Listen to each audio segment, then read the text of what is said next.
If you're experiencing audio desync issues on your PlayStation 5, follow these simple steps to quickly resolve the problem. This guide will help you adjust settings to ensure your audio is in sync with the video. Step 1. Check HDMI connection. Ensure that your HDMI cable is securely connected to both your PlayStation 5 and your TV or monitor.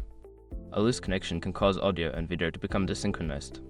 Step 2. Adjust audio output settings.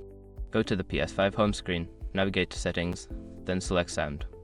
Under Audio Output, check that the correct output device is selected and adjust the audio format if necessary. Step 3. Change video output settings. In the Settings menu, select Screen and Video. Under Video Output, ensure that the resolution and refresh rate are compatible with your TV. Sometimes, mismatched settings can lead to audio desync. Step 4. Restart your PS5. Sometimes a simple restart can fix minor glitches. Turn off your PS5 completely, wait a few seconds, and then turn it back on. This can help reset any temporary issues causing audio desync. Step 5. Update system software. Make sure your PS5 is running the latest system software. Go to Settings, then System, and select System Software. Check for updates and install any available updates to ensure optimal performance. By following these steps, you should be able to resolve any audio desync issues on your PlayStation 5.